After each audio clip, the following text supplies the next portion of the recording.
Hello adventurers, my name is Chance, welcome to my Spellbook, and thank you so much for tuning into the 28th episode of our background series. Today we're gonna be throwing it back, all the way back to the player's handbook, which is alright because the last couple videos have been on additional supplements, but today we're gonna be taking a look at the Hermit. Personally, I haven't seen a whole lot of use out of the Hermit throughout the years. To be fair, it's not a particularly bad background at all. I think the biggest hurdle for people choosing it is that it goes contrary to how a lot of players view their characters. By that, what I mean is, the Hermit's not very exciting. It's not even particularly interesting until you put your own spin on it, and in order to do that, it requires a little bit of thought. That being said, though, if this is your first time watching one of these and you'd like to check out the full series, please check out the full playlist either at the end of this video. There'll be a little card you can click on, or in that top little eye icon in the screen. There's about 54, 55 different backgrounds in 5e currently, and they're likely to add more. So if you want to stay updated on all that good stuff, just check out the playlist. I'll keep it as updated as possible. That being said, let's dive into the Hermit, and let's first check out its description. You lived in seclusion, either in a sheltered community such as a monastery or entirely alone for a formative part of your life. In your time, apart from the clamor of society, you found quiet solitude and perhaps some of the answers you were looking for. It's not a bad description, although it doesn't really speak to excitement. That being said, let's move on to its mechanics here. Under skill proficiencies, you gain access to medicine and religion. Under the tool proficiencies, you'll gain the herbalism kit, and you get one language of your choice as well.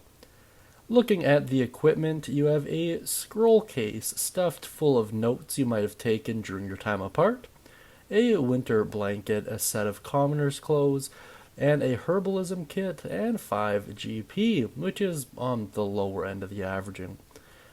Overall, it's not terrible, I think is the best way to look at it. Medicine is a relatively useful skill. Religion's kind of hit or miss based on the campaign. The herbalism kit's nice to have, however, only one language, but whatever. And in terms of the equipment, nothing particularly stands out, although the scroll case stuffed full of notes could be a central point to your character's overarching character development, or maybe a campaign all into itself. Overall, it's fine. Now let's move on to its feature. This one is called Discovery. The quiet seclusion of your extended hermitage gave you access to a unique and powerful discovery. The exact nature of this revelation depends on the nature of your seclusion. It might be a great truth about the cosmos, the deities, the powerful beings of the outer planes, or the forces of nature. It could be a sight that no one else has ever seen. You might have uncovered a fact that has been long forgotten, or unearthed some relic of the past that could rewrite history.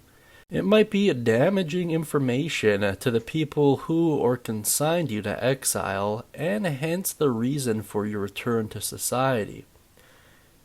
It's kind of a weird feature when compared to a lot of the other ones we've covered, because it doesn't do anything. I think that's a lot of the reason why this background is often overlooked and why it's not super popular. It doesn't expressly provide you with any mechanical or even social benefit.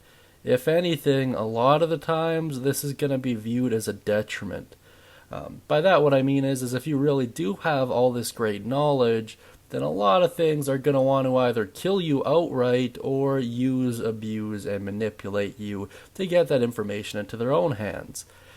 It's an interesting plot device, and it's a lot for a DM to work with, but as it relates to outright usefulness and more specifically party composition, it doesn't really do anything. At least not as far as I can tell, at least not as it's written. you might work it into the campaign where there is some additional benefit on top of this. For example, the ability to, I don't know, maybe find more spells than usual or gain access to information easier, something to that effect. But if that's all you're going with and the Dungeon Master hasn't limited which backgrounds you can or can't take, there are better backgrounds used for that. And not just the Guildmaster's Guide to Ravnica backgrounds, although a lot of them would, but even the Sword Coast Adventures Guide backgrounds would be more than adequate to replace this feature and improve on it outright. But, I don't know, if you have any ideas on how to use Discovery in a different way, let me know down beneath in the comments section. Now let's quickly take a look at some suggested characteristics here. Taking a look at the personality trait, I'm oblivious to etiquette and social expectations. Under ideal, free thinking. Inquiry and curiosity are the pillars of progress, and this will take you towards the chaotic direction. Bond, I'm still seeking the enlightenment I pursued in my seclusion, and it still eludes me. And under flaw, now that I've returned to the world, I enjoy its delights a little too much. So what I was going for with this overall set of characteristics was something of a monkly figure who was forced into seclusion to kind of find inner peace and just got bored, or was unable to reach said inner peace and realized that the reason that was just due to a lack of experience with the overall world. And along that path, they ran into the adventuring party they're currently traveling with, and they're hoping to find enlightenment along that particular path, although they are constantly drawn back into the pleasures of the world that has changed so much since their time apart from it. Something to that effect is likely going to be the most common archetypical character created using the Hermit background. Although, there's a lot you can do with it, I suppose. It's just not a lot of it's very exciting. Like, for example, another common way you could use the Hermit is to make a character that's just simply antisocial, but that's not particularly exciting. Maybe in the short term it might make for a couple good laughs, but in the long term I feel like it's likely to be more of a hindrance. That being said, if you have any ideas, once again, feel free to drop it down beneath. Now let's get to my personal thoughts on the Hermit. If you can tell, it's not... I don't think it's terrible, to be fair. I just don't think it stacks up quite the same way a lot of the other backgrounds do. Especially when compared to the Ravnican backgrounds, which are in a league of their own, or even a lot of the adventure path specific backgrounds like the Haunted one.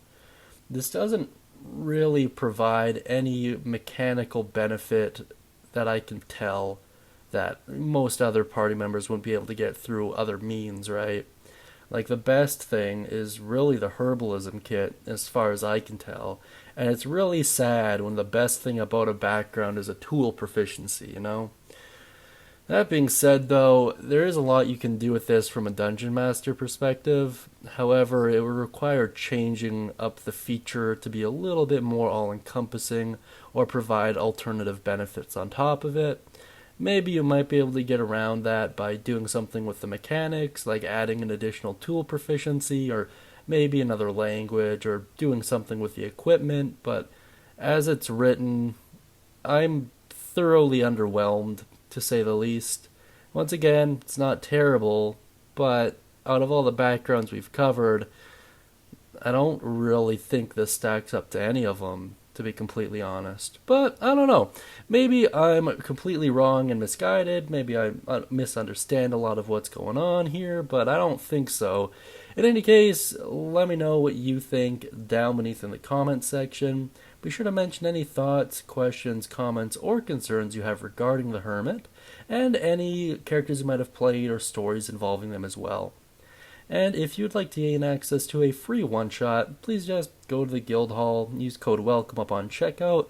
A ton of you have already downloaded them. I will be uploading more soon-ish. I just want to get a lot of the videos out of the way first. That's kind of my priority at the moment. But in any case, feel free to do that at your own leisure. And naturally, I hope you all have a wonderful day, and as always, happy adventuring, everyone.